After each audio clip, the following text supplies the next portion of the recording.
ইয়া লাইতানি কুনতু Waraqah, তুই গাছের পাতা না হইয়া তুই যদি মানুষ না হইয়া গাছের পাতা হইতি, তাহলে তো তোর আল্লাহ তাআলার সামনে জবাবদাহি করতে হতো না, আল্লাহ তাআলার সামনে কোনো হিসাব দেওয়া লাগতো না।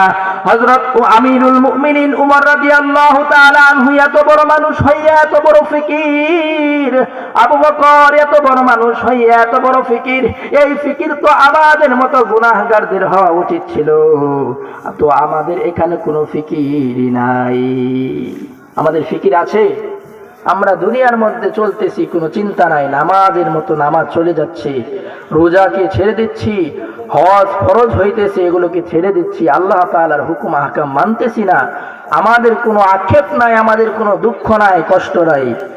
অথচ সাহাবা ইকরাম হযরত উমর রাদিয়াল্লাহু তাআলা আনহু, আবু বকর রাদিয়াল্লাহু তাআলা আনহু, তারা জান্নাতের সার্টিফিকেট প্রাপ্ত সাহাবা ছিলেন, তারপরেও তাদের চোখের পানিতে চোখ ভিজে যাইতেন, কাপড়গুলো ভিজে যাইতেন, তাদের এত বড় ফিকির ছিল। আমাদের ফিকির কোথায় গেল?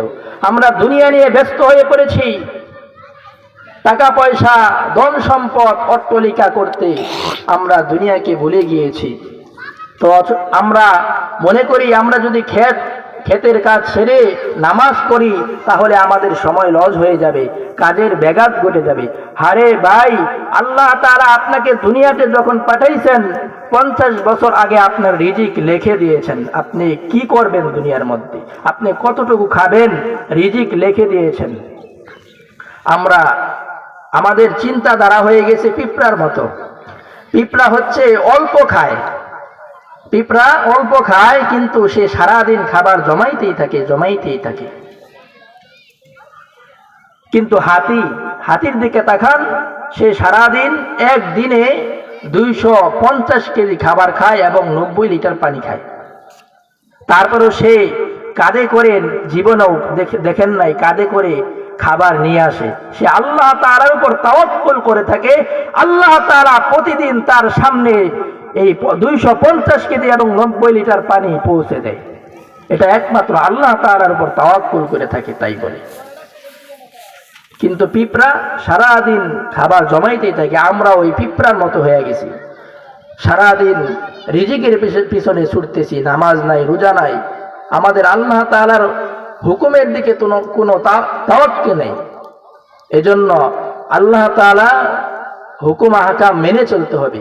দুনিয়ার মধ্যে এমন ভাবে থাকবো যে একটা বাম মাছ কাদার মধ্যে থাকে, সে শরীরের মধ্যে কাদা লাগায় না। দেখবেন বাম মাছ কিন্তু কাদার মধ্যে বসবাস করে, কিন্তু শরীরের মধ্যে কাদা লাগায় না। এরকম ভাবে দুনিয়ার মধ্যে থাকতে হবে, দুনিয়া আপনি ব্যবহার করতে হবে, কিন্তু দুনিয়া অন্তরের ভিতরে ঢুকানো যাবে না। যদি আপনি নৌকা চালাইতে যাইয়া নৌকার মধ্যে পানি ঢুকিয়ে দেন, যেরকম ভাবে নৌকা ডুবে যাবে, সেরকম ভাবে আপনি যদি দুনিয়ায় চলার সময় দুনিয়া অন্তরে ধারণ করেন, অন্তরের মধ্যে ঢুকাই দেন, তাহলে আপনিও এরকম ধ্বংস হয়ে যাবেন।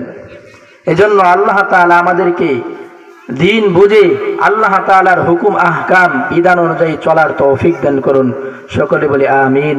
ওয়া আখিরু দাওয়ানা আলহামদুলিল্লাহি রাব্বিল আলামিন।